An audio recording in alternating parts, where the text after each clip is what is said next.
नमस्कार, India news देख रहे हैं आप। आपके साथ मैं हूं सुरभि तिवारी। बुलेटिन की शुरुआत बड़ी खबर के साथ करेंगे तो इस वक्त की बड़ी जानकारी आपको दे देते हैं। ये बड़ी खबर है, शिक्षा सम्मान समारोह सीएम अशोक गहलोत ने शिरकत की। सीएम अशोक गहलोत ने शिक्षा मंत्री गोविंद सिंह डोटासरा की इस दौरान तारीफ भी जमकर की। शिक्षा मंत्री ने सारी बातें कह दी। प्रदेश कांग्रेस को चलाने की जिम्मेदारी डोटासरा की है। ऐसा शिक्षा मंत्री न आया है न आएगा। शिक्षा मंत्री ने जो काम कहे वो किए जाएंगे। अंग्रेजी स्कूल का प्रयोग क्रांति लाएगा। विभाग बेहतरीन काम कर रहा है। शिक्षा विभाग के सभी समस्याओं का हल होगा। फैकल्टी जुटाने की जिम्मेदारी आप सबकी है। तो ये तमाम वो बातें हैं जो कि सीएम अशोक गहलोत ने इस दौरान कही थी। उन्होंने ये भी कहा कि अच्छी फैकल्टी होगी तो बच्चों का भविष्य बेहतर होगा। इंग्लिश स्कूल की फीस ज्यादा है। फीस ज्यादा होने पर मुझको गुस्सा आता है। गरीब परिवार इंग्लिश स्कूल में बच्चों को नहीं पढ़ा पाते। शिक्षा मंत्री ने अंग्रेजी स्कूल खोलने की सलाह दी थी। निजी स्कूल को टक्कर दे रहे महात्मा गांधी इंग्लिश स्कूल, महात्मा गांधी अंग्रेजी स्कूल में कोई कमी नहीं है। अब गांव का बच्चा भी इंग्लिश सीख सकता है। अंग्रेजी स्कूल में टीचर की कमी को पूरा किया जा रहा है। टीचरों की संख्या बढ़ने के साथ अब स्कूलों की संख्या भी बढ़ती जा रही है। देश का संविधान लोकतंत्र खतरे में है, ये निशाना उन्होंने बीजेपी पर साधा है। और साथ ही सीएम अशोक गहलोत ने कहा कि देश के हालात इस वक्त काफी खराब है। इंदिरा गांधी के जमाने में पाकिस्तान के दो टुकड़े हुए। इंदिरा गांधी महान नेता थी। इंदिरा गांधी देश के लिए शहीद हो गई। मोदी सरकार घमंड और अहंकार में चल रही है। देश में महंगाई चरम पर है। केंद्र सरकार ने महंगाई से गरीब की कमर तोड़ दी है। तो ये तमाम वो बातें जो कि सीएम अशोक गहलोत ने निशाना साधा है इस कार्यक्रम के दौरान और केंद्र को आड़े हाथों लिया। उन्होंने पेट्रोल और डीजल पर भी सवाल किए और साथ ही सिलेंडर के दामों में जिस तरीके से तेजी से इजाफा हुआ है, इसको लेकर भी सीधे तौर पर केंद्र सरकार पर सीएम अशोक गहलोत ने हमला बोला। सीएम अशोक गहलोत की तरफ से इंदिरा गांधी की तारीफ की गई और साथ ही केंद्र सरकार की मोदी सरकार पर हमला भी बोला गया कि किस तरीके का फर्क दोनों के शासन में रहा, क्योंकि इंदिरा गांधी के शासन को उन्होंने बेहतरीन बताया तो वहीं केंद्र सरकार यानी मोदी सरकार की अब के शासन को लेकर उन्होंने तीखे तंज कसे हैं। और उन्होंने कहा है कि जिस तरीके से इंदिरा गांधी के समय देश के लिए उन्होंने अपने प्राणों की आहुति दे दी, लेकिन एक इस वक्त का ऐसा समय है जब केंद्र में मोदी सरकार है और मोदी सरकार के दौरान महंगाई चरम पर है और साथ ही गरीब जनता की कमर टूट रही है। तो सीएम अशोक गहलोत ने शिक्षक सम्मान समारोह में अपने राज्य शिक्षा मंत्री की जमकर तारीफ भी की है, यानी डोटासरा की तारीफ करते हुए उन्होंने कई बातों का जिक्र किया कि और उन्होंने साफ कहा है कि ना ऐसा शिक्षा मंत्री अब तक आया है ना आएगा। तो शिक्षक सम्मान समारोह में सीएम अशोक गहलोत ने शिरकत की थी और इस दौरान उन्होंने शिक्षा मंत्री डोटासरा की जमकर तारीफ की। दरअसल सीएम अशोक गहलोत ने शिक्षा मंत्री ने सारी बातें कह दी है। प्रदेश कांग्रेस को चलाने की जिम्मेदारी डोटासरा की है, ये कहना सीएम अशोक गहलोत का है। उन्होंने आगे ये भी बताया कि ऐसा शिक्षा मंत्री ना आया है ना आएगा। तो आप इन्हीं बयानों से अंदाजा लगा सकते हैं कि किस कदर डोटासरा को सीएम अशोक गहलोत पसंद करते हैं और इसी वजह से उनका जमकर तारीफ की गई, क्योंकि उनका सीएम अशोक गहलोत का मानना है कि अब तक के जितने शिक्षा मंत्री रहे हैं इसमें सबसे बेहतरीन काम रहा है डोटासरा का। और उन्होंने ये भी कहा कि विभाग और बेहतरीन काम करेगा। वहीं शिक्षा विभाग के सभी समस्याओं का हल किया जा रहा है, इस बात का जिक्र भी उन्होंने किया। सीएम अशोक गहलोत ने कहा है कि फैकल्टी जुटाने की जिम्मेदारी आप सबकी है। और साथ ही सीएम अशोक गहलोत ने इस बात का भी जिक्र किया कि जिस तरीके से जो छोटे बच्चे हैं, गांव के बच्चे हैं, वो इंग्लिश सीखना चाहते हैं लेकिन प्राइवेट स्कूलों में वो नहीं जा पाते हैं महंगाई की वजह से।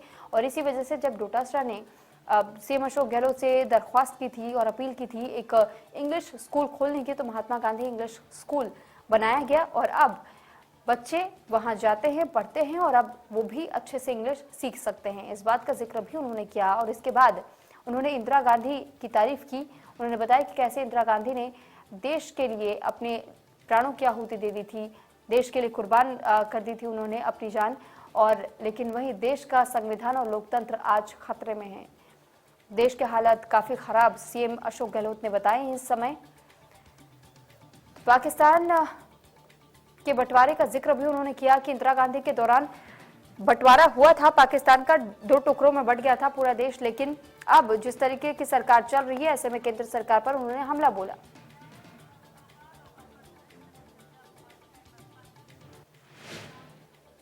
तो फिलहाल सीएम अशोक गहलोत नए भवनों का लोकार्पण कर रहे हैं। आपको सीधे इसी कार्यक्रम में लिए चलते हैं। इस तरह की चीजों के अब घर बैठे भी आदमी कर सकता है। इसी तरह से ट्रकों के गुड्स परमिट भी हमने ऑनलाइन कर दिए हैं सर, और दूसरी प्रकार के परमिट भी आने वाले 1 माह में ऑनलाइन कर दिए जाएंगे। सर, राजस्थान का एक इनिशिएटिव बहुत सराहा गया है, जिसमें अंगदान की सहमति हम लोग ड्राइविंग लाइसेंस की एप्लीकेंट से ऑनलाइन जो अप्लाई करता है तो अंगदान की हम सहमति लेते हैं। उसमें एक ऑप्शन आता है, तभी वो फॉर्म भर सकता है यदि वो या तो उसमें हाँ का क्लिक करे या ना का क्लिक करे। तो अब तक 2 लाख से ज्यादा अंगदान की सहमति हम लोग ड्राइविंग लाइसेंस एप्लीकेंट से ले चुके हैं, लगभग 1 वर्ष की अवधि में सर। हालांकि इसको हम आगे सर मेडिकल विभाग से जोड़ करके, और इस जो अभी सहमति एक तरीके से उसका मेंटल कमिटमेंट या जागृति की बात करती है सर, लेकिन इसको हम निश्चित रूप से आगे मेडिकल विभाग से लिंक करके और वाकई इसको रियलिटी में ट्रांसलेट करेंगे सर। लेकिन सहमति और जागृति के स्तर पर सर ये सराहा गया, और इस दिशा में सर एक राष्ट्रीय एजेंसी है मोहन फाउंडेशन, वो ministry of road and transport जो भारत सरकार के साथ काम करती है, उनके कार्यक्रमों में मैं 2 बार शरीक हुआ और उसमें राजस्थान को इस मामले में काफी सराहा गया। सर, राज्य इलेक्ट्रिक वाहन और सीएनजी वाहन जो कि लेस पोल्यूटेंट होते हैं उसकी दिशा में भी श्रीमान के नेतृत्व में काफी अच्छा काम कर रहा है सर। इलेक्ट्रिक व्हीकल्स की हमारी नीति बहुत अध्ययन करके अन्य राज्यों का भी और राज्य में भी, और विभाग जो इससे संबंधित है उनसे वो नीति तैयार कर ली गई है सर, और वित्त विभाग के स्तर पर बस इसमें परिचर्चा के कुछ दौर हो गए हैं सर, शीघ्र ही वो मंजूर होगी। लेकिन सर आपने इसी बजट में देश के कुछ चुनिंदा 1, 2, 3 राज्यों में ही है, जबकि अपने इलेक्ट्रिक व्हीकल पे वित्तीय छूट काफी तरह की दी, ऑलरेडी दे दी है नीति से पहले ही, जिसमें कि सर सभी इलेक्ट्रिक वाहन पर कोई भी तरह के परमिट की आवश्यकता नहीं है, किसी भी तरह की कोई भी तरह का रोड टैक्स नहीं लगता है। और इससे आगे बढ़ते हुए अब तो सर जो राज्य का SGST हिस्सा होता है 5% टोटल GST होता है सर, जिसमें आधा 2.5% राज्य का SGST होता है, उसको पूरा पुनर्भरण हम वापस देते हैं उस आदमी को जो वाहन खरीदता है। इसी तरह सर 2 व्हीलर तक 10,000 रुपए की सहायता, और 3 व्हीलर जो इलेक्ट्रिक व्हीकल खरीदता है तो 20,000 रुपए तक की सहायता हम ऑलरेडी दे रहे हैं। ये काफी क्रांतिकारी है सर। अन्य काफी राज्य अभी तक इस दिशा में, 1-2 राज्यों ने जरूर कुछ पहल की है, लेकिन अभी भी हम काफी आगे हैं। और इलेक्ट्रिक व्हीकल नीति लगने पर इलेक्ट्रिक वाहनों के चार्जिंग इंफ्रास्ट्रक्चर को बढ़ावा देने संबंधी प्रावधान और बहुत सारे भूमि को भी अन्य विभागों के सहयोग से 50% कॉस्ट पे देने जैसे बहुत ही दूरगामी परिणाम इसमें शामिल किए गए हैं। सर, एक हमने नवाचार किया था कि जो राजस्थान नॉलेज कॉर्पोरेशन के 7 लाख जो इससे जुड़े हुए लोग हैं, वो कोई भी अपना इस पे नॉलेज कॉर्पोरेशन का लॉगिन करते हैं अपनी वेबसाइट से ऑनलाइन, तो उनको सड़क सुरक्षा संबंधी प्रश्नों के उत्तर देना अनिवार्य है। तो ये भी सर एक 7 लाख लोगों का सर श्रीमान के बहुत ही दूरगामी और बड़े निर्णय से रीट और पटवारी परीक्षा में जो 25 लाख और 15 लाख पंजीकृत अभ्यर्थी थे, उनकी निजी बसों से भी निःशुल्क यात्रा सुनिश्चित की गई। और न केवल निःशुल्क सर, कोई भी बड़ी घटना इसमें नहीं हुई, काफी प्रभावी तरीके से इसमें काम किया गया सर। थोड़ा सा बैक जाऊं तो सर, मैं कोविड काल में हमारे राज्य में केवल 5 ऑक्सीजन टैंकर थे, जो आपके निर्देशन में सर 55 टैंकर हम देश के अन्य हिस्सों से ला करके और ऑक्सीजन की बहुत बेहतर व्यवस्था करने में हमने भी अपना जो भी छोटा योगदान दिया था सर। इसी तरह सर एक सड़क दुर्घटना सभी के लिए बहुत बड़ी चिंता का विषय, आप भी समय समय पर सर इस बारे में निर्देशित करते रहते हैं। तो इसका डेटा एनालिसिस के लिए एक IRAD सॉफ्टवेयर होता है sir, integrated road accident data software. उस पे अब सारे एक्सीडेंट की एंट्री की जा रही है। पिछले फरवरी से तो अब तक 20,000 एक्सीडेंट की एंट्री की गई है सर। और इस सॉफ्टवेयर से हम कुछ बढ़िया नतीजे सामने आए और उसमें हम कुछ सुधार कर सकें, इस तरह के विश्लेषणात्मक प्रावधान भी शामिल किए जा रहे हैं। इसमें राज्य देश में दूसरे स्थान पर है। ये इतनी एंट्रीज और कोई राज्यों ने इस सॉफ्टवेयर पे अभी नहीं की है।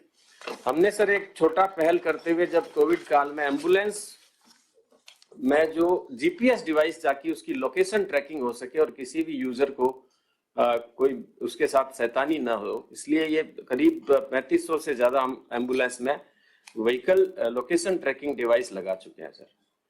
सर आपके निर्देशन में लगातार 3 बजट से हम ट्रॉमा सेंटर अपग्रेडेशन के लिए सड़क सुरक्षा फंड से 25-25 लाख पर ट्रॉमा सेंटर के लिए देते हैं।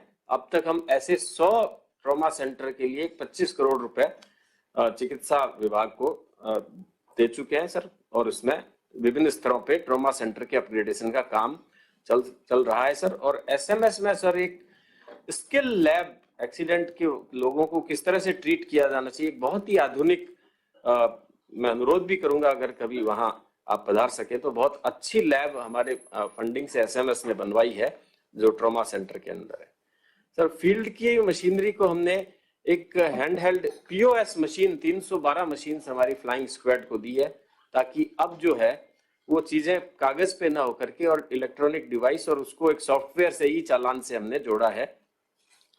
ये कुछ कदम सर नवाचार के रूप में मैं निवेदन करना चाहूंगा। और इस वर्ष की सर हमारी जो बजट घोषणाएं सबसे ज्यादा शायद 26 परिवहन विभाग के बारे में थी, हम 20 को पूरा कर चुके हैं सर।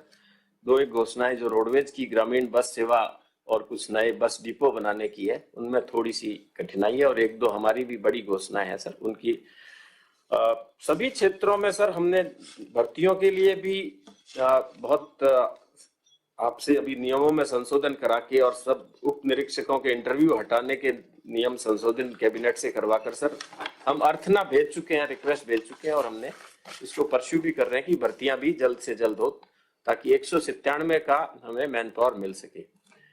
राजस्व लक्ष्य की तरफ भी सर हम सतत प्रयासरत हैं।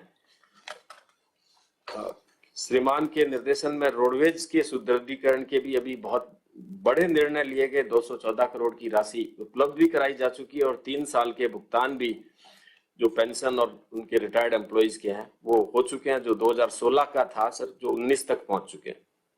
500 करोड़ की गारंटी देने का भी इसमें बस पत्रावली अंतिम चरण में है, तो उससे और भी इनके बचे हुए क्लेम्स का ये कुछ एक जो नवाचार और बिंदु थे सर मैंने निवेदन किए। अब जो भवन है सर उनके बारे में हल्का सा मैं बता दूं। जोधपुर में सर ये करीब 3.25 करोड़ की लागत से बनाया है, काफी अच्छा 2 मंजिला 22,300 वर्ग फीट में नया आरटीओ ऑफिस है सर। उसी परिसर में है सर, पहले वाला बहुत जर्जर था, आपको जानकारी में है सर। तो ये अब इस भवन से काफी सुविधाएं हो जाएगी। बालोतरा में सर 7,864 वर्ग फीट का 78 लाख रुपए की लागत से एक भवन बना है। सिटी के कंजेस्टेड एरिया में जो पुराना भवन है उससे इसमें काफी लोगों को राहत रहेगी। शाहपुरा में भी सर शहर में जो किराए का भवन था उसकी जगह बाहर 1 करोड़ 36 लाख की लागत से एक भवन बनाया गया है। इसी तरह सर भिवाड़ी में भी 1 करोड़ 52 लाख रुपए की लागत से 7,563 वर्ग फीट का भवन बनाया गया है। इन भवनों का आज लोकार्पण हो जाने से यहाँ के आमजन को बहुत बड़ी राहत मिलेगी सर। मुझे इतना ही निवेदन करना था। धन्यवाद श्रीमान। अभी हमें परिवहन आयुक्त महोदय ने विभाग द्वारा उसे जो हाईटेक बनाने के लिए कवायद की जा रही है और उसकी कार्यप्रणाली के लिए जो नवाचार अपनाए जा रहे हैं उनके मुख्य बिंदुओं का विवरण प्रस्तुत किया, और अंगदान को लेकर भी जो सहमति और जागृति विभाग द्वारा फैलाई जा रही है उस पर भी बात की। पुनः आपका धन्यवाद। आज के इस अवसर पर हमारे साथ हैं माननीय राज्य मंत्री परिवहन एवं सड़क सुरक्षा राजस्थान श्रीमान अशोक चांदना जी। अब आपसे नम्र निवेदन है, आज के इस कार्यक्रम पर अपने ख्यालात जाहिर करें।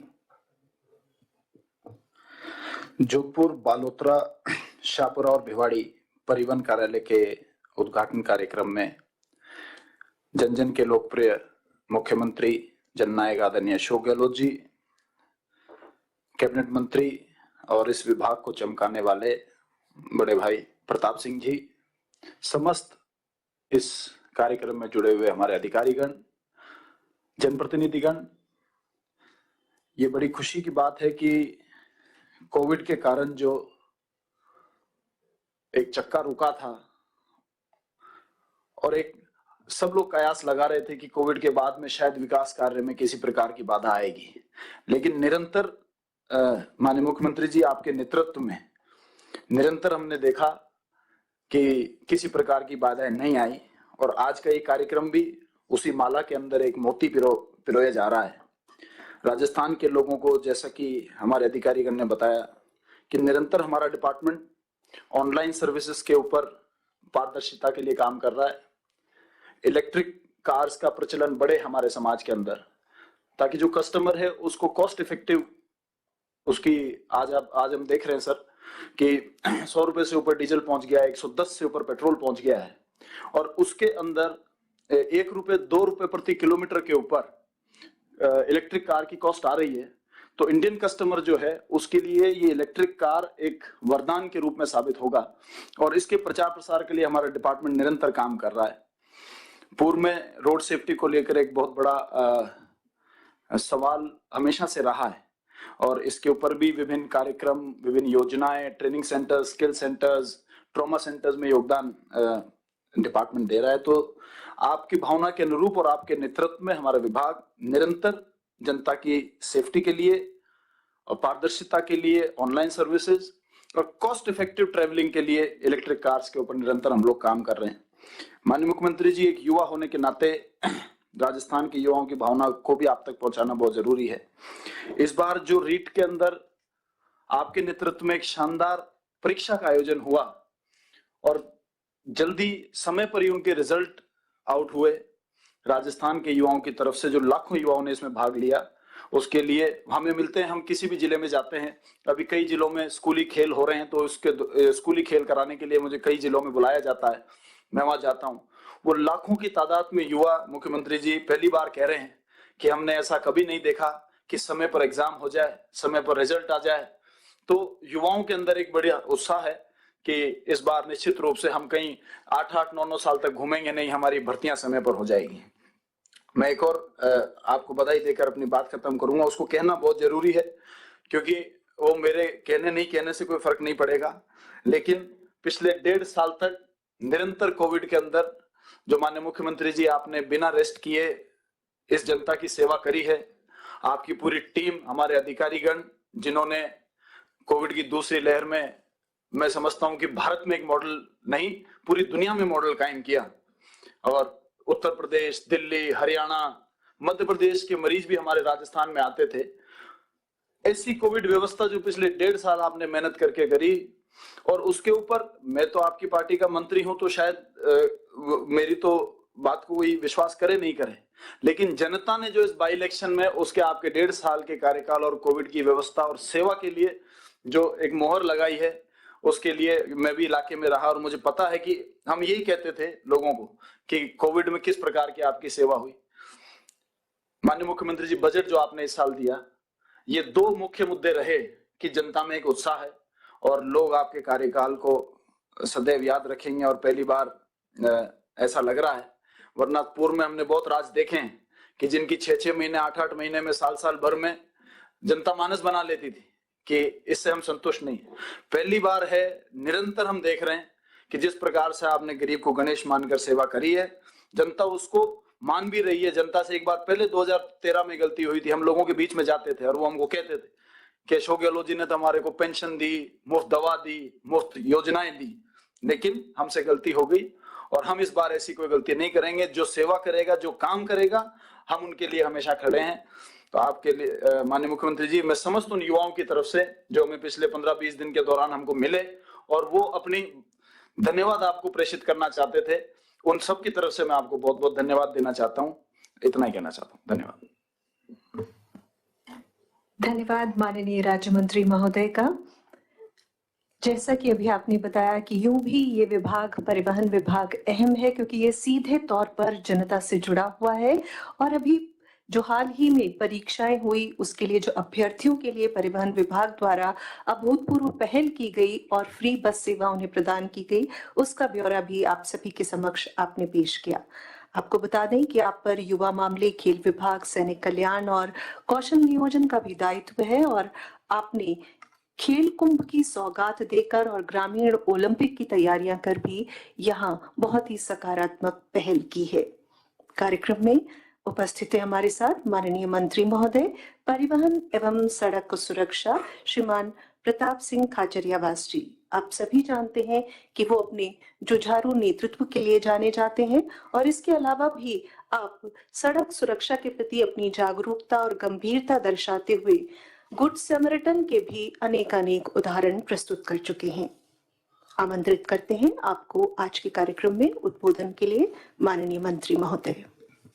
हमारे राजस्थान के लोकप्रिय मुख्यमंत्री आदरणीय अशोक गहलोत जी, हमारे राजस्थान के परिवहन एवं सड़क सुरक्षा राज्य मंत्री अशोक चांदना साहब, हमारे चीफ सेक्रेटरी निरंजन कुमार आर्य जी, श्री अभय कुमार जी प्रमुख शासन सचिव परिवहन एवं सड़क सुरक्षा और होम सेक्रेटरी, अखिल अरोड़ा साहब प्रमुख शासन सचिव फाइनेंस, आदरणीय कुलदीप राका जी, राजेश कुमार यादव जी, महेंद्र सोनी जी, संदीप माथुर जी, साइन अली जी, पुरुषोत्तम शर्मा जी और हमारे साथ आज जुड़े हुए एमपीज, एमएलए, सबका स्वागत है। आदरणीय मुख्यमंत्री जी आज राजस्थान को फिर बड़ी सौगात देने जा रहे हैं। राजस्थान का दूसरा सबसे बड़ा शहर जोधपुर, जहां से खुद मुख्यमंत्री जी राजस्थान में काम करते सूरज की तरह चमके और तीसरी बार राजस्थान के मुख्यमंत्री बने, उसी जोधपुर को आज बड़ी सौगात जोधपुर का बेटा होने के नाते मुख्यमंत्री जी दे रहे हैं। नया कार्यालय बनकर आज यहाँ शुभारंभ आपके कर कमलों से होगा। बालोतरा में जिला परिवहन कार्यालय शुरू होने जा रहा है, शाहपुरा में जिला परिवहन कार्यालय शुरू होने जा रहा है, भीलवाड़ा में जिला परिवहन कार्यालय शुरू होने जा रहा है। और ये लगातार कोरोना जब 18 महीने चलता रहा, लगातार कोरोना रहा, तब भी सैकड़ों वीसी चीफ मिनिस्टर ने की और चीफ मिनिस्टर ने आपने खुद ने आगे आकर सारे उद्घाटन किए। ना सड़क का काम रुका, ना बिजली का, ना पानी का, ना नई योजनाओं का, ना स्कूल का। कोरोना संकट के दौरान भी लगातार सरकार अपने काम करती रही। कई बार लोगों ने, अपोजिशन ने जब सवाल उठाए थे वर्चुअल कॉन्फ्रेंस को लेकर, तब लेकिन बड़ी बात सामने आई। सोशल मीडिया के जरिए जितने लोग कोरोना संकट में घर में बैठकर टीवी पर मुख्यमंत्री जी को सुन रहे थे, योजनाओं का लाभ कैसे मिले वो समझ रहे थे, वही कारण था कि लोगों ने मोहर लगाई। बाई इलेक्शन में लोगों तक हमारी योजनाएं पहुंची और लोगों ने इस बात को स्वीकार किया कि कोरोना संकट में भी मुख्यमंत्री जी एक मिनट नहीं रुके और सरकार का काम नहीं रुका। उसी का परिणाम है कि किसी भी फील्ड में हम पीछे नहीं रहे और आगे बढ़कर जब मुख्यमंत्री जी ने कैबिनेट मीटिंग के बाद अपना रिपोर्ट कार्ड जारी किया तो शायद हिंदुस्तान में पहली सरकार थी जिसने घोषणा पत्र में किए हुए वादों को रिपोर्ट कार्ड के रूप में प्रस्तुत किया। मेरा ये मानना है 75% से ज्यादा उस वक्त हमारे 65% वादे मुख्यमंत्री जी ने कहा था कि हमने पूरे कर दिए। आज तो हम 75% वादों को पूरा करते हुए आगे निकल गए। सरकार उसी को कहते हैं जो आगे बढ़कर अपने कामों का रिपोर्ट कार्ड जारी करे। वो रिपोर्ट कार्ड मुख्यमंत्री जी ने जारी किया और आज हम इतना कह सकते हैं, सरकार चाहे कांग्रेस की हो चाहे बीजेपी की, लेकिन सरकार को जवाब देना पड़ता है। केंद्र सरकार और राज्य सरकार दोनों अलग अलग पार्टियों की, केंद्र में बीजेपी की सरकार है, राजस्थान में कांग्रेस की सरकार है। तुलना करना हर व्यक्ति का अधिकार है। डेमोक्रेसी में हर व्यक्ति खुलकर, मूल अधिकार उस व्यक्ति का है कि अपने विचारों का आदान प्रदान वो खुल के करता है, खुल के अपनी बात रखता है। आज सुबह भी हम सड़कों पर घूम रहे थे, लोगों के बीच में जा रहे थे क्योंकि हमारी पार्टी का प्रोग्राम था। और आज मुख्यमंत्री जी ने जब नई सौगात दी है, ये बड़ी बात है कि राजस्थान सहित पूरे प्रदेश में, पूरे देश में डीजल के दाम बढ़ गए, जबरदस्त दाम बढ़े, लेकिन एक दिन भी मुख्यमंत्री जी रोडवेज का किराया नहीं बढ़ा। पहला स्टेट है जहां पे एक पैनी आपने किराए की नहीं बढ़ाई। जब आपके सामने ये बात आई तब आपने कहा कि पब्लिक का हित भी मुझे देखना पड़ेगा। जब कोरोना संकट चल रहा था, मुख्यमंत्री जी आपको याद है, आपने खुद ने आगे बढ़कर कहा था कि मेरे राजस्थान से कोई भी मजदूर चाहे वो कहीं से भी आ रहा हो, यदि वो पैदल निकल रहा है तो एसडीएम की जिम्मेदारी दी, उसको ताकीद किया कि भैया ऑफिस खोल लो, स्कूल खोल लो, खाने की व्यवस्था कर लो, पैसों की व्यवस्था कर लो। पैसा चाहे मेरा कितना भी खर्च हो जाए, कोई भी व्यक्ति यहां से पैदल नहीं निकलना चाहिए। आपका कलेक्टर, एसपी, रोडवेज के सारे अधिकारी सड़क पर थे, रोडवेज की बसें सड़क पर थी, प्राइवेट बसें सड़क पर आपने उतारी, उनको श्रमिकों को बिठाया, श्रमिक बस उसका नाम दिया और पार करा के आप उसको स्टेट से आपने उसने भेजा। आपका कार्यकर्ता वहां खड़ा हो गया चप्पल लेकर, जूते लेकर, उसको चप्पल जूते पहनाकर, जो नंगे पांव चल रहा था, वजन उठाकर चल रहा था, आपने उसको भेजा। ये कोई पॉलिटिकल डिसीजन नहीं था, ये आपके मन में मानवीयता थी। उसी तरह से जिस तरह से जब आप पहले चीफ मिनिस्टर बने तो आपने पूरी स्टेट में फ्री दवा योजना लागू की, क्योंकि लोगों के दुकान मकान बिक जाते थे। फिर आपने फ्री जांच योजना लागू की, अब की बार आपने रिकॉर्ड तोड़ दिया। आप मुख्यमंत्री चिरंजीवी बीमा योजना लेकर आए और प्राइवेट हॉस्पिटल में 5 लाख तक का इलाज फ्री कर दिया। ये इतना बड़ा डिसीजन था। जब मैं चुनाव में घूम रहा था तो लोग, जब तुलना होती है तो मैंने लोगों से खुलकर वहां कहा कि कोई राजनीति नहीं, तराजू ले लो, तोल लो, पर रख लो। गहलोत सरकार को एक तराजू में रख दो, दूसरे में मोदी सरकार को रख दो, और आप तो खुल के सोच लो, जिस मुख्यमंत्री ने जो कहा वो किया या नहीं, और प्रधानमंत्री जी ने जो कहा वो किया या नहीं। तो सब लोगों ने अपने वीडियो डाले इलेक्शन के दौरान, मैं भी थोड़ा जुड़ा हुआ हूं, पुराने वीडियो डाल दिए गए प्रधानमंत्री जी के। कोई प्रधानमंत्री जी से नाराजगी नहीं, एक तुलनात्मक बता रहा हूं। आपके वीडियो भी डले हुए हैं वहां पर, जो आपने कहा कि चाहे मेरा पूरा खजाना खर्च हो जाए लेकिन इलाज के अभाव में किसी की मौत नहीं होनी चाहिए, आपका ये वीडियो भी चला। हम जो बात कहते थे लोग स्वीकार करते थे। आज इसीलिए हम सीना फुलाकर बात कर सकते हैं, कह सकते हैं कि हमने जो कहा वो करके दिखाया। आपके नेतृत्व में काम जारी है। अभी NHAI सड़क सुरक्षा विभाग 1 अक्टूबर को इसका नाम रखा गया आपके नेतृत्व में। आपके मन में भावना थी, आप कई बार गुस्सा करते हैं जब एक्सीडेंट होता है, और गुस्सा करके आप डिपार्टमेंट को डायरेक्शन देते हैं कुछ भी हो जाए एक्सीडेंट रुकने चाहिए।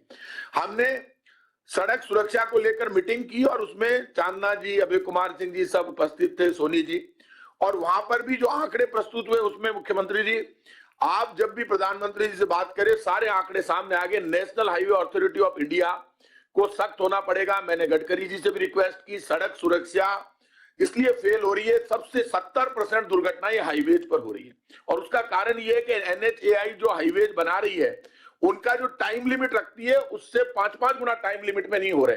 दिल्ली हाईवे आज तक पूरा नहीं हुआ, जबकि गडकरी जी खुद हेलीकॉप्टर में घूमकर गए और उन्होंने बाकायदा चैलेंज करके कहा, नेशनल मीडिया ने दिखाया, हेलीकॉप्टर से आए थे पिछली बार, और लेकिन वो आज तक दिल्ली हाईवे पूरा नहीं हुआ, उस पर भी लगातार एक्सीडेंट। ऐसी कोई नीति बननी चाहिए कि ये जो हाईवेज बन रहे हैं, टोल कंपनियां हैं, वो अपने ऊपर जिम्मेदारी ले। हाईवेज को लेकर वो जिम्मेदारी लेती नहीं है। स्टेट गवर्नमेंट पर आम आदमी समझता नहीं है। जब आप पेट्रोल डीजल को लेकर बोल रहे हैं लगातार, पिछले 15-20 दिन से आपका स्टेटमेंट आ रहा है, धीरे धीरे लोगों के समझ में आने लगी। आप बोलते हैं, आप बार बार यही कहते हैं कि भाई लोगों को समझने नहीं देते। लोगों को यह समझना पड़ेगा कि highways national highway authority of India के पास है, जिसको केंद्र सरकार चलाती है। स्टेट हाईवे हमारे पास है। हम राजस्थान को मॉडल स्टेट के रूप में प्रस्तुत करने के लिए नवाचार दिन पर दिन आपके नेतृत्व में करते हैं, उसमें कोई कमी नहीं रखेंगे। वही नवाचार में आपने बड़ा डिसीजन लिया। खुद चीफ मिनिस्टर ने, जब आप यहां मीटिंग कर रहे थे, आपने आगे बढ़कर पूछा कि भाई बजट घोषणा थी, बच्चे जब एग्जाम देने के लिए जाएंगे स्टूडेंट पूरे राजस्थान से, राजस्थान सबसे बड़ा स्टेट है आज, तो उसमें रोडवेज की बसों में आपने फ्री कर दिया कि परमिशन लेटर दिखाओ और भैया आप फ्री में जाओ। आपने जब कहा तो आपने यहां तक कह दिया, और वो लागू भी हो गया डिसीजन। मैं आपको सही कह रहा हूं, इसका इतना बड़ा फैसला हुआ है। गांव गांव में स्टूडेंट मोबाइल लेकर बैठा है, इतना खुश है। मैं खुद एक गांव में गया हूं इलेक्शन में, क्योंकि मैं इलेक्शन से डरता हूं। एक गांव में गया हूं और आमने सामने मिलकर आया हूं। हर बच्चे से मैंने पूछा, तुम तो ये बता दो कि थे बसा में जा रही हो, फ्री कौन करियो? बोले गहलोत साहब करिया। सब समझते हैं। ये कई बार बीजेपी कांग्रेस के नेताओं को गलतफहमी हो जाती है सीएम साहब कि हम ही होशियार है, हमसे ज्यादा होशियार पब्लिक है। मैंने लोगों से बात की, लोग किसान आंदोलन तक की बात करते हैं। लोग यहां तक बात करते हैं कि कहीं भी कहते हो था वो काम बढ़िया है, थे दवाइयां फ्री कर दी, मकान दुकान बिक गया, बच गया। नहीं, पहली मकान दुकान बिक जाता। आपकी पेंशन योजना को भी लोग याद करते हैं अभी भी, क्योंकि मिल रही है। आपने लागू की, मैंने पूछा कौन लागू करी? बोले गहलोत साहब लागू करी। अच्छा काम बोलता है। और कई बार जब ये अपोजिशन के लोग बोलते हैं, उनका भी स्वागत है, बोलना चाहिए, लेकिन सच बोले। और सच पर जब आज मुख्यमंत्री जी ये डिस्कस हो रहा है, रोडवेज डीजल से जुड़ी हुई, लेकिन रोडवेज में आपने बच्चों को फ्री किया, प्राइवेट बसें आपने लगाई। मुझे भी लगता था कई बार कि सीएम साहब ने इतना बड़ा डिसीजन ले लिया, उल्टो नहीं पड़ जावे, काल है बच्चा हंगामों कर चले। इतने सिस्टमेटिक तरीके से धीरे धीरे ठीक हो गया। वो आपका एक्सपीरियंस था, और आज पूरे बच्चे दुआ दे रहे हैं। यदि जैसे आपने रोडवेज में फ्री किया, प्राइवेट बसें आपने लगाई, प्रधानमंत्री जी और मुख्यमंत्री दो बड़ी पोस्ट है, प्रधानमंत्री जी भी कर देते राजस्थान को मॉडल ट्रेनों में फ्री। किसने मना किया था? कोई फ्री नहीं कर रहा है, और फ्री का असर नजर आने लगा। आपने मोक्ष कल्याण बस सेवा शुरू की, उस वक्त रोडवेज में आपने चलवाई, आज तक वो चल रही है। हरिद्वार लोग जा रहे हैं, घर में डेथ हो जाती है, ये चिंता नहीं है, 2 आदमी आराम से बैठकर जाते हैं। और बहुत लोग यूज कर रहे हैं बसों को, ऐसा नहीं है बसों को यूज नहीं कर रहे। काम जो वेलफेयर का होता है वो नजर आता है। अब की बार आपने रोडवेज के लिए भी बड़ा डिसीजन लिया। आपने फर्स्ट मीटिंग में ये कह दिया था, मुझे लगता था ये कैसे होगा, मैं तो इस विभाग का मंत्री हूं, मैं भी पॉपुलर पॉलिटिक्स मुझे पसंद है, लेकिन आपका इतना बड़प्पन डिसीजन था जब आपने पेंशन जिनको नहीं मिली 2016 से लोगों की बकाया थी। मैं आपको सही कह रहा हूं, आज इनके 15,000 कर्मचारी है, लेकिन रिटायर्ड हजारों कर्मचारी, वहां पे सैकड़ों लोग वल्लभनगर, धरियावद, पूरे राजस्थान में रहते हैं। वो बेचारे जो रिटायर्ड हो गए, उन्होंने कहा बड़ो फैसला है थाको, भगवान थाको भलो करे लो, वो भी मदद करने के लिए आ गया है और वो काम के साथ जुड़े। मुझे अच्छा लगा कि कम से कम राजस्थान की पब्लिक अब तराजू को लेकर तोलने परखने लगी और काम के आधार पर वोट भी डेमोक्रेसी में जब लागू होने लगेगा, मैं तो कह रहा हूं काम के आधार पर कर लो और तुलना कर लो। हमारा काम किसी से कम नहीं है और हम काम के आधार पर लोगों के बीच में जा रहे हैं। इतना मैं कह सकता हूं मुख्यमंत्री जी, लॉकडाउन के दौरान भी कोई कमी रोडवेज विभाग, परिवहन विभाग ने रखी नहीं। आपने जब प्राइवेट बसों के टैक्स कम किए और टैक्स खत्म किए, उनको रिलीफ दिया, उनकी आंखों में चमक थी, उन्होंने स्वागत किया। आप एक बजट घोषणा ग्रामीण परिवहन सेवा की जो आपने की, अभी हमने आपके नेतृत्व में शुरुआत में 875 नई बसें रोडवेज ने खरीदी। नई बसों का बेड़ा आया और नई बसों का बेड़ा पहली बार 875 नई बसें, सिंपल बसें, नई बसें खरीदी गई। आज तक आजादी के बाद रोडवेज ने कभी इतनी बसें नहीं खरीदी, जो 875 आपके चीफ मिनिस्टर बनते ही आपने खरीदी। और वो डिसीजन इतना बड़ा, अभी भी रोडवेज भी तैयारी कर रहा है कि 500 और नई बसें ली जाएं और रोडवेज को स्ट्रेंथन दें।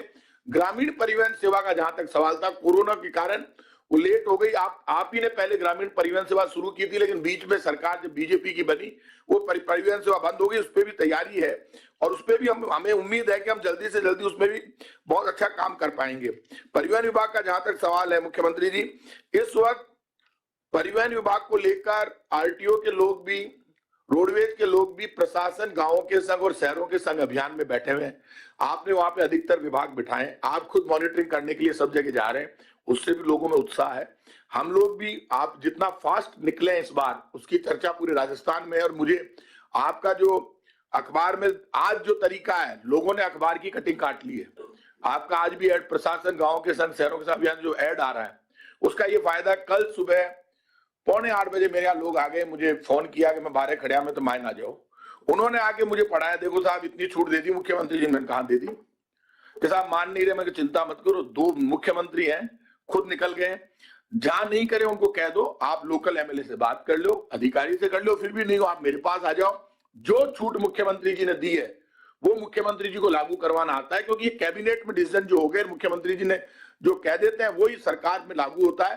तो लोगों ने अब वो अखबार की कटिंगें काट ली और ये लोगों की जो अवेयरनेस है, ये आपकी सरकार के हर काम को, हर योजना को सफल कर देगी, क्योंकि वो साथ में लेके घूम रहा है, फोटो लगा हुआ आपका विज्ञापन, उसको पट्टा चाहिए।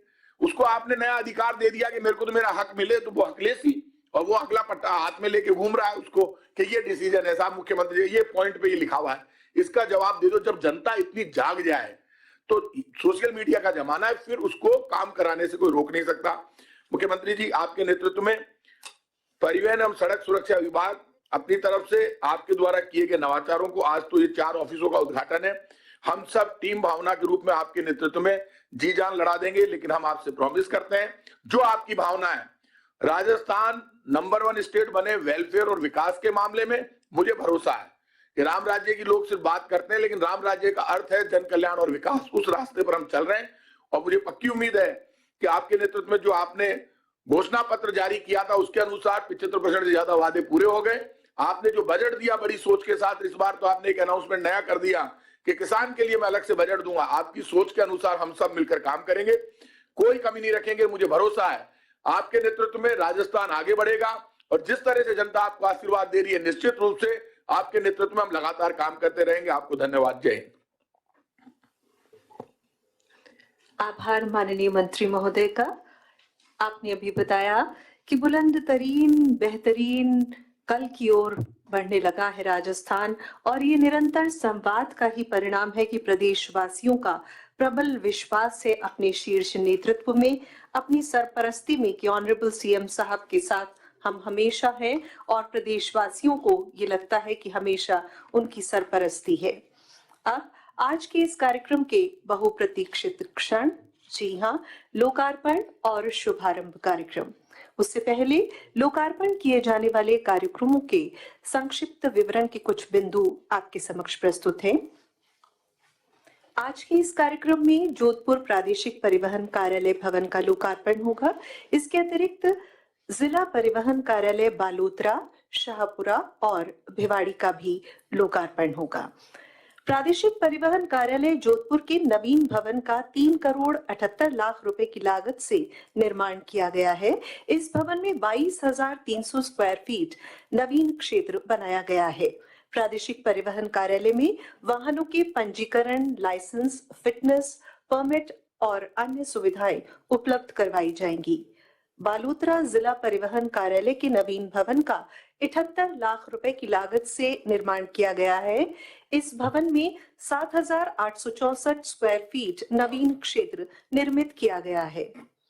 शाहपुरा जयपुर जिला परिवहन कार्यालय शाहपुरा के नवीन भवन के लिए 1 करोड़ 36 लाख रुपए की राशि खर्च की गई है। इस भवन में 2,960 स्क्वायर फीट नवीन क्षेत्र बनाया गया है। जिला परिवहन कार्यालय भिवाड़ी के नए भवन के लिए 1 करोड़ 52 लाख रुपए की लागत आई है। इस भवन में 7,563 स्क्वायर फीट नवीन क्षेत्र निर्मित किया गया है। देवी और सज्जनों, अब आज के इस कार्यक्रम में हम विनती करते हैं माननीय मुख्यमंत्री महोदय और माननीय मंत्री महोदय से कि कृपया आज के इस कार्यक्रम में इन सभी नवनिर्मित कार्यालय भवनों का लोकार्पण करने का कष्ट करें। माननीय मंत्री महोदय और माननीय राज्य मंत्री महोदय दोनों से ही हमारी विनती है, आप कृपया लोकार्पण के लिए आगे पधारें।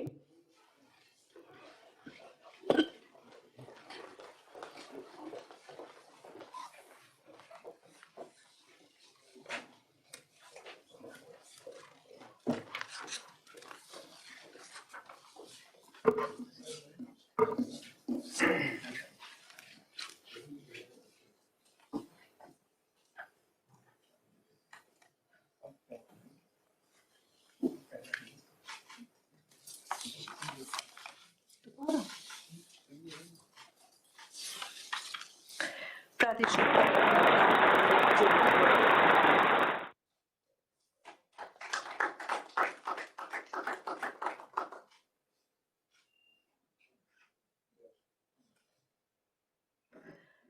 जिला परिवहन कार्यालय बालोतरा।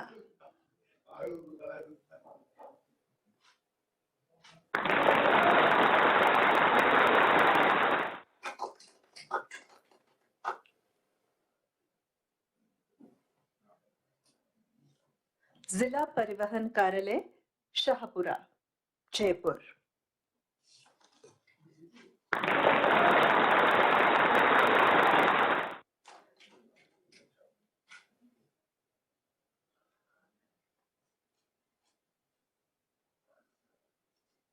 जिला परिवहन कार्यालय भिवाड़ी।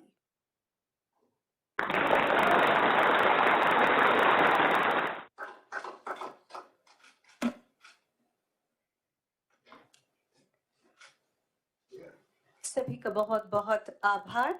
और आरटीओ भवन जोधपुर प्रादेशिक परिवहन कार्यालय जोधपुर पर आइए देखते हैं ये एक छोटी सी फिल्म।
देवियों और सज्जनों, आज के इस कार्यक्रम में अब समय है उस आवाज को सुनने का जो अपनी सूक्ष्म और समग्र दृष्टि के साथ हमारे भीतर दायित्व बोध जगाती है।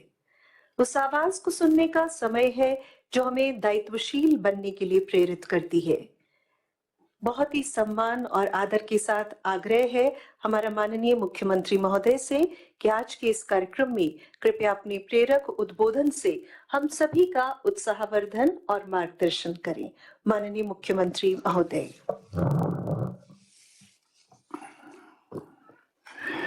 हमारे ट्रांसपोर्ट मिनिस्टर प्रताप सिंह जी खचेमस, राज्य मंत्री अशोक चांदना जी,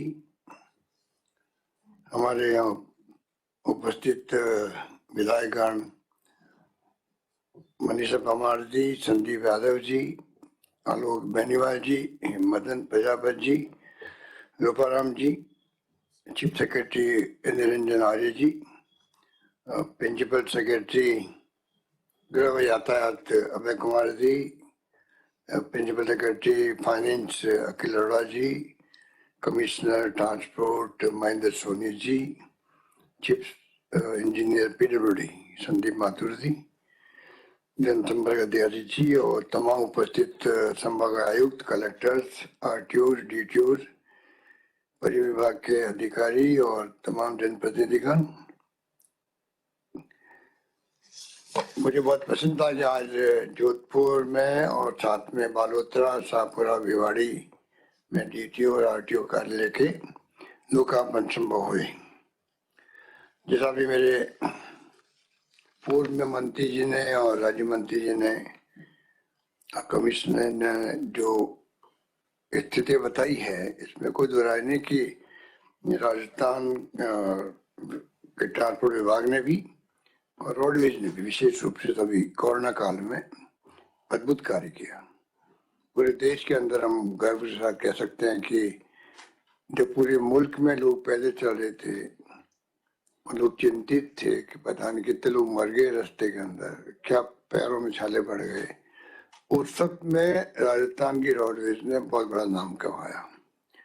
हमने जो यहाँ पर आदेश दिए थे कि एसडीओ तक की जिम्मेवारी होगी कलेक्टर के साथ में कि हम उनके इलाके में कोई आदमी पैदल चलता नहीं देखे, उनको लाओ ट्रांसपोर्ट करके, उनके लिए कैंप बनाओ, खाने पीने का इंतजाम करो जब तक कि बसें नहीं आए और उनको गंतव्य स्थान तक भेजो।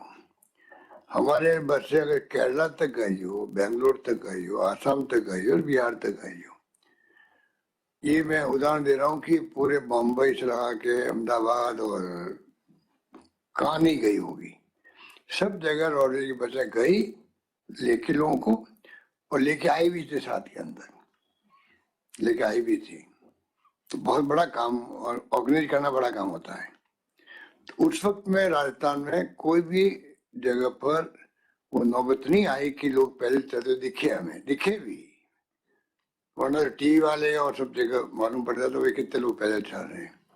तो ये बहुत बड़ी उपलब्धि कोरोना काल में, वैसे कोरोना को लेके भी राजस्थान को एक मॉडल स्टेट के रूप में माना जाता है देश के अंदर, पर रोडवेज की भूमिका, आरटीओ विभाग की भूमिका, ट्रांसपोर्ट विभाग की भूमिका भी अद्भुत रही और सब ने उसको अप्रिशिएट किया, क्योंकि ये जिस प्रकार रोडवेज की भूमिका को जब जब दी गई है, वैसे हम लोगों ने फ्री पास कर रखे हैं फ्रीडम फाइटर्स के भी और महिलाओं, वो सब काम ढंग से निभाते हैं।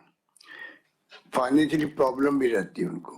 अभी तो आपने अगर लड़ा से बैठे हैं, 250 करोड़ के आसपास दिए इनको, 500 करोड़ का लोन दिलवा रहे हैं, पेंशन इनको नहीं मिलती कई लोगों को, मैं समझता हूँ पेंशन का भी कुछ उनको लाभ मिलेगा। तो ये जरूरी है कि ये सोशल रिस्पॉन्सिबिलिटी हमारी है। कई लोग कहते हैं घाटे में चलती है रोडवेज, या कोई कहते हैं कि आपने मेट्रो चला दी, घाटे का सौदा कर दिया। उनको समझाना पड़ता है कि दुनिया के मुल्कों में जो ट्रांसपोर्ट सिस्टम होता है वो घाटे का सौदा ही होता है अधिकांश जगहों पर। ये सोशल रिस्पॉन्सिबिलिटी हमारी है कि लोगों को सुविधाएं मिले ट्रांसपोर्ट की। ग्रामीण सेवा हमने शुरू की थी पहली बार बहुत पॉपुलर हुई, बाद में गवर्नमेंट बदल गई, वो बंद हो गई, वापस अब शुरू करने की बात है। तो जो जो वादे किए हमने वादे निभा रहे हैं और उसी जो बजट घोषणाएं हैं उनको पूरी भी कर। मैं उम्मीद करता हूँ कि ग्रामीण बस सेवा का काम भी हमें योजनाबद्ध तरीके से करना पड़ेगा, क्योंकि ग्रामीण लोग भी उम्मीद करते हैं कि हम ठीक ठाक बसों में बैठे हैं, क्योंकि गाँवों में बसें जाती है प्राइवेट, बहुत ही पुरानी बसें होती है, टूट फूट पता नहीं क्या तकलीफ होती है, वो बहुत ही तकलीफ पाते हैं गाँव वाले। तो ये बस सेवा बहुत पॉपुलर हुई थी उस वक्त में। मैं उम्मीद करता हूँ कि बड़े रूप में हम लोग इसको भी आगे आने वाले वक्त में करेंगे, क्योंकि समाज सामयिक सरोकार है आपका विभाग प्रताप सिंह जी और अशोक चांदा जी, आपका विभाग सामयिक सरोकार वाला विभाग है, जिसमें लोगों को रोज काम पड़ता है और वो आप लोग बराबर निभाते आ रहे हो। इस बात की मुझे बहुत प्रसन्नता है। मुझे बताया गया कि 48 जगह तो आपके ऑफिसर बन गए हैं और 5-7 जगहों पर बनने बाकी होंगे, वो भी आप मैं उम्मीद करता हूँ जल्दी बन जाएंगे। वहाँ पे भी ऑफिस कोई कमी नहीं रहेगी। ऑनलाइन आपने सेवाएं प्रारंभ कर दी कई तरह की, 17 प्रकार की सेवाएं प्रारंभ की है। लर्निंग लाइसेंस और से जुड़ी 17 प्रकार की सेवाएं प्रारंभ की है। वो बहुत ही शुभ संकेत है डिपार्टमेंट के लिए।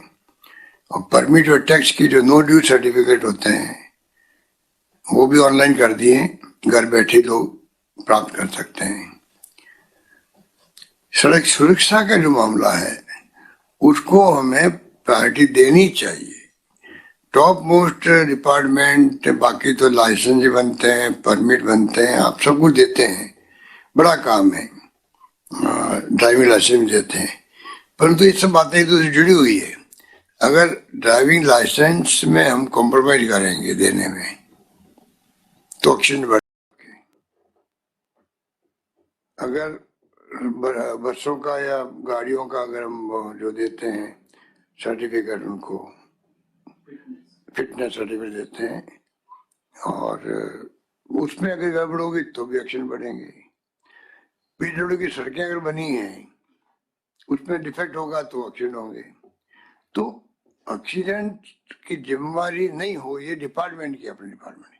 तो पीडब्ल्यू का काम जो है पीडब्ल्यू कर रही है, पर आप एक ऐसी मैकेनिज्म डेवलप करो डिपार्टमेंट में जो कि वो ध्यान रखे कि जहाँ सड़कें बन रही है वहां अगर डिफेक्टिव है, एक्सीडेंट प्रोन एरिया बन गया है, तो आपका डिपार्टमेंट बाकायदा उनको कांटेक्ट करके उनको आगाह करे ये आपने गलत है, इसको ठीक कीजिए। हम ऐसा चाहेंगे कि एक ऐसा फैसला हो कुमार जी जिससे कि बिना इनकी जो सुझाव है उनको पीडब्ल्यू पाबंद करो, उनको मानना पड़ेगा।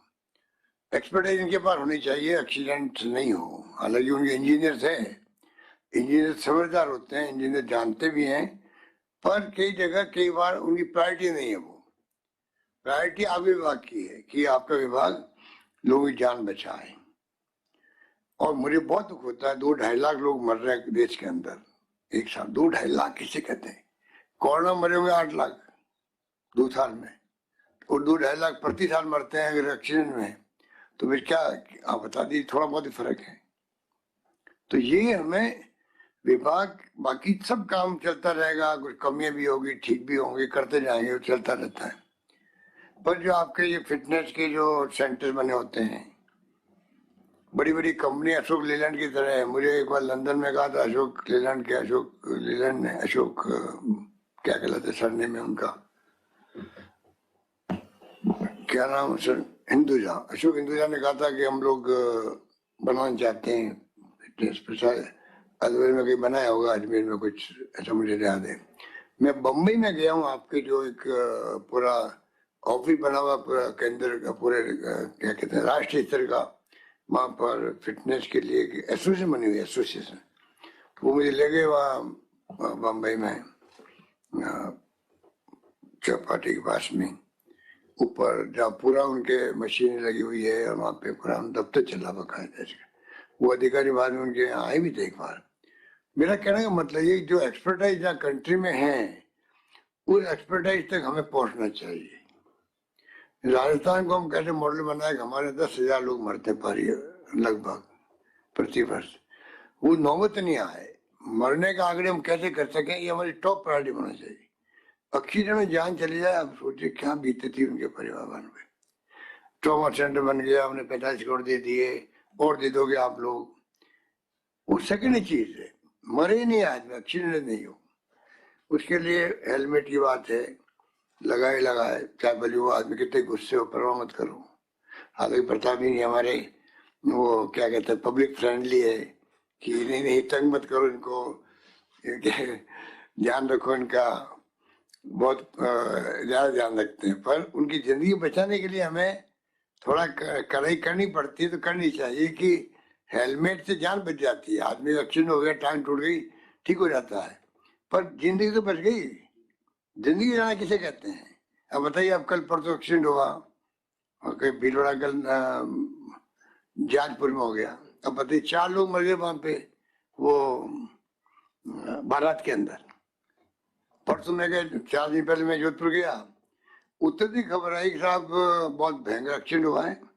अब 1-2 दिन मर गए थे, बाद में हो सकता है और भी डेथ हुई हुई, अभी डेथ नहीं हुई, मतलब एम्स में भर्ती सब लोग। पर उनमें डॉक्टर ने खुद ने कहा इनमें 4 तो बहुत सीरियस है, बचने की कोई उम्मीद नहीं है, और 3 जो है वो भी सीरियस है, बच सकते हैं, ऐसा माहौल था वहां पर। अभी कह रहा था कि नहीं अभी कोई खबर नहीं है, तो अच्छी बात है। पर वो एक्सीडेंट की अजीब कहानी मैं कहना चाहूंगा आपको।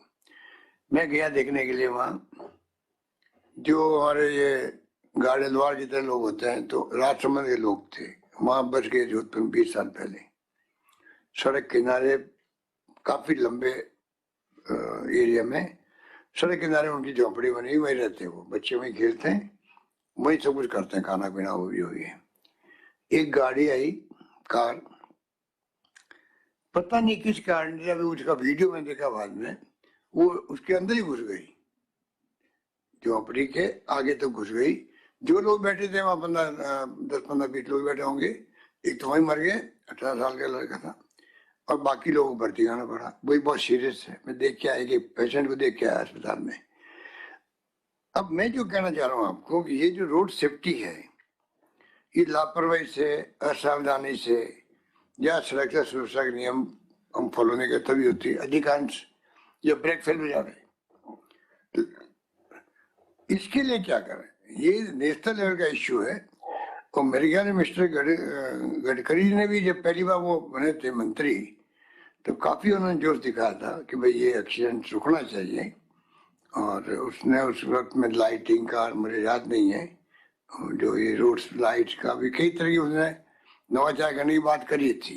वो तो आप निकलवा लीजिए, वहां देख लेंगे कि कैसे, आप देखो सोनी जी कि क्या क्या उन्होंने कहा उस वक्त में। हम तो करें यहाँ पे, वो तो पूरा मुल्क में तो कई प्रॉब्लम आती सामने उनके, हम कैसे कर सकते हैं?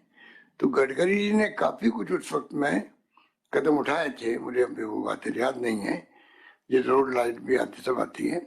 अब मैं आपको कहना चाहूंगा, जैसे ब्रेकडाउन हो गया आपके ट्रैक्टर का या ट्रक का, गाड़ी एक खड़ी कर दी एक तरफ, थोड़ी बहुत तो वो जब तक ब्रेकडाउन होता है तो थोड़ा ले आ सकता है, एक तरफ ले गया, थोड़ी सड़क के बीच में रह गई, वो खड़ी रात भर। कारें जाती है आजकल, अच्छी सड़कें बन की, अच्छी कारें आ गई, सड़कें अच्छी बन गई है, तो वो बहुत तेज कर दी गाड़ी चलाते हर व्यक्ति, और सीधा उनको पता नहीं आएगा कि ट्रक खड़ी है क्योंकि अंधेरा है। तो आज से बचपन में हम देखते थे कि जो उस वक्त, तो आजकल तो टेक्नोलॉजी और सब कुछ बढ़ गया है, उस वक्त में भी लालटेन लगा देते थे पीछे, या वो कोई होता था एक वो चमकीला लाल वो लगा देते थे, रिफ्लेक्टर। अब तो रिफ्लेक्टर की एडवांस आ गए। अब मुझे बताओ, अगर रिफ्लेक्टर लगा दे रात को या कुछ तरीका निकाल दे तो गाड़ी एक्सीडेंट नहीं हो सकता, सीधी कार अंदर घुस जाती है, उसके अंदर ही घुसती सीधी, और जो 4-5 लोग सब मर जाते हैं। ये घटना नहीं होती, ये घटना कई हो चुकी मेरी दृष्टि के अंदर भी। आगे गाड़ी खड़ी थी, आगे गाड़ी भिड़ गई। कई बार दिन को भी हो जाता है, दिन को भी इसलिए कि कार चलाना जानता है कि गाड़ी चल रही होगी लापरवाही के अंदर, और भिड़ जाता है पूरा के अंदर। तो मैं ये निवेदन करता हूँ, हम सड़क सप्ताह मनाते हैं, सुरक्षा सप्ताह सब मनाते हैं, वो एक खाली आपका एक फंक्शन हो जाता खाली।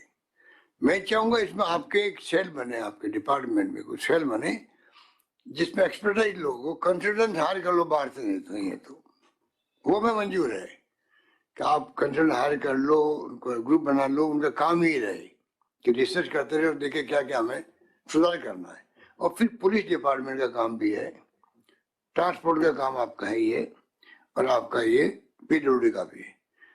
जो सप्ताह मनाते तब ये सब आते हैं, हम लोग जाते हैं, फंक्शन होता है, टीवी में कवरेज होती है, सब होती है, और सब भूल जाते हैं। वो प्रमोद बच्चन बेचारा, कोई बच्चा अगर मर गया होगा मेरे ख्याल में सुना, तो वो इसमें लगा हुआ है काम में। तो ऐसे कई लोग हैं जो कि काम में आपके जो सेफ्टी में आता, आपको मालूम होगा बता देंगी कि जो सप्ताह मनाते वक्त में काफी एनजीओ है वो आते हैं, तो क्यों नहीं राजस्थान भर के एनजीओ जो हैं रोड सेफ्टी वाले, उनकी मीटिंग बुलाओ जयपुर के अंदर, या आप वीडियो कॉन्फ्रेंस करें उनके हाथ में। हर जिले में आपको अच्छी सलाह मिलेंगे, आपको देंगे। और पब्लिक अवेयरनेस भी होती है। जब आप प्रोग्राम करते हैं, मीटिंग करते हैं, सेमिनार करते हैं, तो खाली वो सेमिनार तक सीमित नहीं रहता है। उस सेमिनार की जो खबर आती है पहले और बाद में, पब्लिक में अवेयरनेस भी साथ में आती है, जाना जरूरी है। कहना ये पूरा, मैं अगर इस फंक्शन की बात करूं, मैं एक्सीडेंट पे बात करना चाहूंगा, बाकी तो आपने सब बातें बोल दी कि ये जो प्रॉब्लम है कि कैसे हम अवेयरनेस करें, उसके लिए अभियान साल में तो चले, आपके रोडवेज की बसों में लग जाए, वो विज्ञापन के पैसे नहीं आएंगे, थोड़ा बहुत कोई बात नहीं, वैसे ही बहुत घाटे में चलती है। आप उसमें रोड सेफ्टी को लेके आप वार्न कर लोगों को, किस प्रकार लोग मर रहे हैं, अवेयरनेस क्या होना है। तो रोडवेज की बस में अच्छा अवेयरनेस कौन कर सकता, खुद ही बसें कसर रह जाती है। तो बसों पे लग जाए आपके वो जो भी विज्ञापन के अच्छे अच्छे अच्छे आर्टिस्ट से, अच्छे वो क्या कहते हैं जो आर्ट वर्क करते हैं, अखिल बता देंगे आपको, नए लड़के कई आए हैं आजकल, अच्छे आर्ट वर्क बने हैं जिसमें मतलब एक सीधा मैसेज आए, दो टूक मैसेज आए, वो कम करें। फिल्में बनवाएं, विज्ञापन दें, उसका बजाय कि फालतू में विज्ञापन पैसा खर्च करते हैं, अच्छी फिल्म बन जाए जो कि अट्रैक्टिव हो। तो ये अभियान आपका बहुत चलना चाहिए शानदार। मुख्यमंत्री जीवन रक्षक, मुख्यमंत्री चिरंजीव जीवन रक्षक योजना शुरू की, अच्छी बात है। 10 सितंबर 21 से की है। 5,000 इनाम देते आप और पहुंचाने वाले को। इसके लिए कानून पास करने की जरूरत पड़े तो देखो आप, भगवान जब देखिए क्या जारी किया, योजना को लागू करने की स्कीम जारी कर दी। स्कीम है, कानून नहीं है ना। कानून में कह रहा हूँ, एक तो अस्पताल को मेरे ख्याल से कानून बनाओ, मेरे याद नहीं आ रहा, पता कर लो कि जहाँ एक्सीडेंट हुआ है, चाहे प्राइवेट हॉस्पिटल या कोई भी है, उसको उसका इलाज शुरू करना ही पड़ेगा। एक तो ये बात हमने तय की थी एक बार। निवेदन करूं सर, ये सुप्रीम कोर्ट की गाइडलाइन से भारत सरकार इस पे नोटिफिकेशन जारी कर चुका है, तो ये लागू है सर? वही तो मैं कह रहा हूँ, मुझे सर लागू है, पर वो खाली कागज में होगा। हम चाहते हैं कि राजस्थान में मैं नोटिफिकेशन जारी करूँ या कुछ भी करो, हमें हमारी इरादा है, हम देश उसके अंदर जो अस्पताल बेईमानी करेगा उसे लाइसेंस कैंसिल कर दो, तब जाके उन्हें अकल आएगी। अगर मान लो कोई अस्पताल बेईमानी करेगी, एक्सीडेंट, एक आदमी मर गया मान लो उसकी बेवकूफी कारण से, एक केस को लेके आप लाइसेंस कैंसिल कर दो उसका, तब जाकर के बाकी अस्पताल समझ जाएंगे भाई ये बात में कानून बना है भारत सरकार का, सुप्रीम कोर्ट का। इतना कड़ा आपको रहना पड़ेगा। आज हम लापरवाही करते हैं, कोई मिलने वाला हो गया, रिश्तेदार हो गया, नेता का टेलीफोन आ गया, भाई चलो आए छोड़ो देख लेंगे। अरे मर गया आदमी, क्या देखोगे, इस प्रकार की सुधार दो भाई। फिर लाख रुपए 2 लाख दिलाते उसको, गाड़ी के मालिक। अरे 2 लाख कीमत है क्या आदमी की? अब मेरा मतलब ये बहुत बड़ा सब्जेक्ट है। देखो वो तो मंत्री जी आप लोगों अच्छा आपने काम किया है, 2.5 साल हो गए, आप लोग दोनों की टीम अच्छी बनी हुई है, विभाग में अच्छा काम हुआ है, अवेयरनेस भी आई है। परंतु ये एक्सीडेंट वाला मामला जो है, खाली 5,000 इनाम देने से काम नहीं चलेगा, ये सर्टिफिकेट के कोई काम भी आए, पर ये कंपल्सरी अस्पताल वाला करे, और ये भी इसके लिए कंपल्सरी करो आप। कोई आदमी, इसको तो हम ज्यादा नहीं कह सकते कि पता नहीं कितने लोग निकले उधर से, किसने कौन ले गया कौन नहीं ले गया, पर इसमें तो मोटिवेट ही करना पड़ेगा। इसमें कानून काम नहीं आ सकता साहब की अमुक आदमी अकेला होता अलग बात है, तो भाई मैं तो निकल गया, मुझे पता ही नहीं पड़ा एक्सीडेंट हो गया। तो आप अस्पताल के लिए कानून आ सकते, तो जो लेके आएगा उसका इलाज पूरा शुरू करें। अच्छा, अपने चेंज योजना लागू हो गई है, अब तो कोई दिक्कत नहीं उसको, पहले वो मान लो करता भाई पैसा पैसा देगा नहीं देगा ये आदमी, अब तो योजना लागू है अपनी, और सरकार गारंटी दे देवे अगर बाय द वे वो आदमी बाहर का है, राजस्थान के बाहर का है, और उसका एक्सीडेंट हो गया तो उसके लिए भी सेम सुविधा रहेगी, चाहे भले वो बाहर का है। चिरंजीवी अगर वो मान लो नहीं है कवर, तो जब तक वहां रहेगा उसका सरकार सीएम रिलीफ फंड में पैसे दे देंगे उसको, पर वो आदमी की जान बचनी जरूरी है, इलाज होना जरूरी है। तो उसमें मतलब 50 फंड होते हैं, कोई फंड हो जाएगा, कोई दिक्कत नहीं, पर आप उसको गारंटी लो कि ये मतलब इस प्रकार से जो एक्सीडेंट होगा, चाहे राजस्थान आप लिखो डीपीआर बैठे होंगे यहाँ कि बाहर का आदमी भी एक्सीडेंट होगा, उसकी पूरी केयर करने की जिम्मेवारी सरकार की होगी, विभाग की होगी, जो भी विभाग है एक्सीडेंट तो होगी। इस प्रकार से मैं मतलब ये करना चाहिए। इंसान है, हिंदुस्तान का, हिंदुस्तान के बाहर का भी क्यों नहीं हो, तो विदेश का भी क्यों नहीं हो, एक्सीडेंट जो हो गया राजस्थान के अंदर उसकी जिम्मेवारी हमारी है। जब तक वो वहां रहना चाहे, उसके रिलेटिव आ गए उसको ले जाओ, अच्छी बात है, उन्हें उसकी मर्जी है, पर जब तक वो रहा है हम इलाज करवाएंगे उसका। ये अभय कुमार जी आप जरा इसको देखो, इंटीग्रेटेड रोड एक्सीडेंट डेटा आपने खुद ने लिखा है नोट के अंदर कि दुर्घटना कारणों का विश्लेषण, बहुत अच्छा काम किया आपने किया ये। अब इसको आपने किया तो इसको काम को आगे बढ़ाओ। ये जो आपका विश्लेषण का काम आप जो हाथ में ले डेटा का, इससे काफी समस्या आपकी हल होगी। बाकी तो ऑर्गन डोनर वगैरह आपने बताई, तो एक प्रकार से मोटिवेशन का अच्छा काम है। अदरवाइज तो देखो तो उनके परिवार वाले कहेंगे कहानी समझाना पड़ता है। मैं तो देखता हूँ एसएमएस के अंदर जो एक्सीडेंट के केस होते हैं, मरने के बाद में ही उनके परिवार को कई बार तो घंटों लगता है समझाने के लिए। वो राजीव अरोड़ा जी और ये लोग का काम काफी, इनके वो क्या नाम भावना जी काम करते हैं। एसएमएस वालों के इनकी भी नहीं बनती आपस के अंदर, वो भी झगड़ा है कि ये समझा क्यों रहे या ये समझा नहीं रहे, वो भी चक्कर है। पर सब लोग मिलके कुछ काम करें, मान लो कोई दिक्कत नहीं है, हम चाहेंगे कि वो समझाए। पर हाँ ये बात है कि मोहन फाउंडेशन जो आपने बात करी है, मोहन फाउंडेशन इस कंट्री के अंदर बहुत पुराना फाउंडेशन है, चेन्नई के अंदर। चेन्नई में आदमी को एक्सीडेंट होगा तो पब्लिक में अवेयरनेस है कि हमें तो डोनेट करना समझाने की जरूरत नहीं वहां पर। अपन जो समझा रहे हैं ना, अपने यहाँ तो 2% काम शुरू भी हुआ है, दिल्ली में 0। दिल्ली में मेरे को मिलने वाला केस था वहां पे किडनी का, लेवर का, तो डॉक्टरों के हमारे यहाँ तो कोई सिस्टम ही नहीं है। मतलब क्या मतलब कि हर शहर का अपना अपना होता है। तो अपन यहाँ ये भावना जी ने शुरू किया थोड़ा बहुत, तो अभी शुरू है यहाँ पर हमारे यहाँ एक बात है कि ये जो एसएमएस से चेन्नई तक गए हैं डोनर, रात को क्या कहते हैं चार्टर प्लेन से वो ऑर्गन गए हैं यहाँ से। 3 ऑर्गन एक बार साथ गए, रात भर ऑपरेशन चला और 3 ऑर्गन गए एक साथ में। तो ये लोगों में भावना है। कई बार बेंगलोर से वो कॉरिडोर बना के, क्या कहते हैं उसको, ग्रीन कॉरिडोर, वो जयपुर से भी बना दिल्ली तक एक बार। तो ये है। अब तो राजस्थान क्या एसएमएस में बनने लगे ऑर्गन, क्या कहते हैं वहाँ, और महात्मा गांधी में। यहाँ लीवर भी, डॉक्टर सरीन के जो लड़के हैं डॉक्टर, वो लीवर के हैं, वो भी तो लीवर ट्रांसप्लांट करने लग गए यहाँ पर, किडनी भी और सब करने लग गए। तो अच्छी बात है। तो ये बात है। बाकी तो आप अच्छा है, अच्छा काम हो रहा है। और ऑक्सीजन की टैंकर वैंकर आपने कहा बिल्कुल ठीक है, बहुत अच्छा काम हुआ। और अपने यहाँ तो अब इतना ही है कि जो ये सेंटर आपके प्राइवेट फिटनेस सेंटर को देते हैं आप लोग, उसकी संख्या बढ़ाओ और उसमें भी कॉम्प्रोमाइज मत करो। जो ड्राइविंग लाइसेंस है, लाइसेंस कैंसिल तो मेरे किसी का होता ही नहीं होगा। अब आगे आजकल हो रहा है, बोलो भाई। हाँ होते हैं सर, पहले 3 महीने तक का सस्पेंड करते हैं सर, पर कैंसिलेशन की संख्या बहुत कम है। तो आपका मतलब तो बाद वाला, मैं कह रहा हूँ लाइसेंस मिले ही नहीं, जब मिलने के लिए वो अप्लाई कर रहा है, जब उसको आप देते हो लर्निंग लाइसेंस, उसमें बहुत लीलेंसी होती है। जो प्राइवेटली देखना चाहिए उसको थोड़ा बहुत भी, कि भाई साइन बोर्ड भी समझता नहीं समझता है, या ये मतलब थोड़ा बहुत चलाना जाना तो वो आप आंख में से दे देते हो, ज्यादा मैं समझता हूँ। हो सकता है नहीं दे रहे हो, पर मेरा इम्प्रेशन ये है। और सुपार से भी चलता है घर बैठे, आजकल जाना पड़ता है वहां पर खुद का लाइसेंस